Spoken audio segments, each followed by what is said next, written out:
ಬೆಂಗಳೂರು ನಗರ ದಿನಕ್ಕೊಂದು ಹೊಸತನದ ಆವಿಷ್ಕಾರಕ್ಕೆ ಪಾತ್ರವಾಗುತ್ತಿರುತ್ತೆ. ಇನ್ನು ನಗರದಲ್ಲಂತೂ ಅಂಗವಿಕಲರು ಸಾಕಷ್ಟು ಕಷ್ಟಪಡ್ತಿದ್ದಾರೆ. ಅವರಿಗೆ ಸಹಾಯ ಮಾಡಬೇಕು ಎನ್ನುವ ಉದ್ದೇಶದಿಂದ ಎನೇಬಲ್ ಮಿಖೇತಾನ್ ಅನ್ನುವ ಸಂಸ್ಥೆ ಮುಂದಾಗಿದೆ. ಅಲ್ಲಿ ಯಾವೆಲ್ಲ ರೀತಿಯ ಮಾಡೆಲ್ಗಳಿವೆ, ಅದು ಯಾವ ರೀತಿ ಹೆಲ್ಪ್ ಆಗುತ್ತೆ ಅನ್ನೋದಕ್ಕೆ ಈ ಸ್ಟೋರಿ ನೋಡಿ.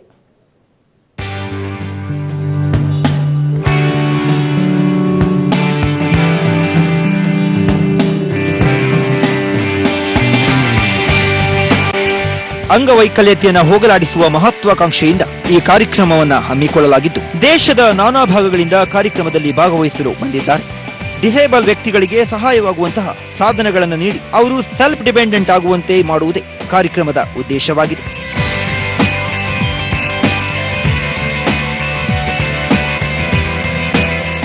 ಈ ಕಾರ್ಯಕ್ರಮದಲ್ಲಿ ದೇಶದ ನಾನಾ ಭಾಗಗಳಿಂದ ಪಾರ್ಟಿಸಿಪೆಂಟ್ಸ್ ಬಂದಿದ್ದು, ವಿಶ್ವದಾದ್ಯಂತ ಇರುವ ವಿಕಲಾಂಗತೆಯನ್ನು ಹೋಗಿಸುವ ಆಕಾಂಕ್ಷೆಯಿಂದ ಇಲ್ಲಿಗೆ ಬಂದಿದ್ದಾರೆ. ಇನ್ನು ಇವರು ಮಾಡಿರುವ ಸಾಧನೆಗಳು ಮುಖ್ಯವಾಗಿ ಗ್ರಾಮೀಣ ಭಾಗದ ಜನರು ಹಾಗೂ ಬಡ ಜನರಿಗೆ ಸುಲಭವಾಗಿ ಲಭ್ಯವಾಗುವಂತೆ ಮಾಡಲು ಚಿಂತಿಸಲಾಗುತ್ತಿದೆ. ಸೊ ಈ ಒಂದು ಎನೇಬಲ್ ಮ್ಯಾಕಥಾನ್ ನಲ್ಲಿ ಏನಾಗುತ್ತಂದ್ರೆ disability persons with disability, children with disability ಅವರಿಗೆ ಹೇಗೆ low cost and affordable products ನಾವು ಅವ್ರ ಹತ್ರ ತಲುಪಿಸೋದು ಹೇಗೆ. ಕೈಯಲ್ಲಿ ತೊಂದರೆ ಇರುವವರಿಗೆ ಇಲ್ಲಿರುವ ಈ ಸಾಧನವನ್ನು ನೀಡಿದ್ರೆ ಸಾಕು, ಅವರೇ ಸ್ವತಃ ಊಟ ಮಾಡಲು, ತಿಂಡಿ ತಿನ್ನಲು, ನೀರು ಕುಡಿಯಲು ಸಹಾಯವಾಗತ್ತೆ. ಅಲ್ಲದೆ ಇದು ಎರಡು ಕೈಯಿಲ್ಲದವರಿಗೂ ಸಹಕಾರಿಯಾಗುತ್ತಂತೆ. ಇದನ್ನೊಮ್ಮೆ ನೋಡಿ. ಆಟಿಕೆ ವಸ್ತುವಿನಂತೆ ಕಾಣುವ ಇದು ಹುಟ್ಟುವ ಮುಂಚೆ ಅಥವಾ ಹುಟ್ಟಿದ ಮೇಲೆ ಬ್ರೈನ್ ಡ್ಯಾಮೇಜ್ ಆಗಿರುವ ಮಕ್ಕಳಿಗೆ ಸಹಾಯಕಾರಿ. ಇದರಲ್ಲಿ ಮಕ್ಕಳನ್ನ ಸುಲಭವಾಗಿ ಕೂಡಿಸಲೂಬಹುದು, ನಿಲ್ಲಿಸಲೂಬಹುದು.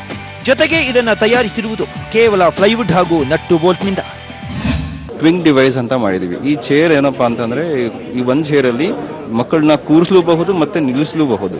ಇದರಿಂದ ಏನಾಗುತ್ತೆ ಅಂದ್ರೆ ಹೃದಯಕ್ಕೆ ಮತ್ತೆ ಶ್ವಾಸಕೋಶಕ್ಕೆ ಮತ್ತೆ ಜಠರಕ್ಕೆ ಆರಾಮಾಗಿ ಊಟ ಸೇವನೆ ಆಗಂಗೆ, ಉಸಿರಾಟ ಹಾಕಿಗೆ ಎಲ್ಲ ಅಂತ ಒಂದು ಬೆನಿಫಿಟ್ ಜಾಸ್ತಿ ಇರೋದ್ರಿಂದ ಇದು ಬರೀ ಕುತ್ಕೊಳ್ಳೋದಲ್ಲದೆ ಥೆರಪ್ಯೂಟಿಕ್ ಬೆನಿಫಿಟ್ಸ್ ಜಾಸ್ತಿ ಇರೋದು. ಒಟ್ಟಾರೆ ಇಲ್ಲಿ ಪಾರ್ಟಿಸಿಪೆಂಟ್ಸ್ ತುಂಬಾ ಉತ್ಸಾಹದಿಂದ ಪಾಲ್ಗೊಂಡಿದ್ದು, ಇದರಲ್ಲಿ ಗೆದ್ದವರಿಗೆ ಬಹುಮಾನವಾಗಿ $50,000 ಸಿಗಲಿದೆ. ಜೊತೆಗೆ ಈ ಕಾರ್ಯಕ್ರಮದಲ್ಲಿ ವೀಲ್ ಚೇರ್ಗೆ ಹೆಲ್ಪ್ ಆಗುವ ಟೈರ್, ಕಾಲು ಕೈಯಿಲ್ಲದವರಿಗೆ ಅಥವಾ ಯಾವುದೇ ರೀತಿ ವಿಕಲತೆ ಇರುವವರು ಸೆಲ್ಫ್ ಡಿಪೆಂಡೆಂಟ್ ಆಗಲು ಸಹಕಾರಿಯಾಗಲಿದೆ. ವಿದ್ಯಾ, ಪ್ರಜಾ ಟಿವಿ, ಬೆಂಗಳೂರು.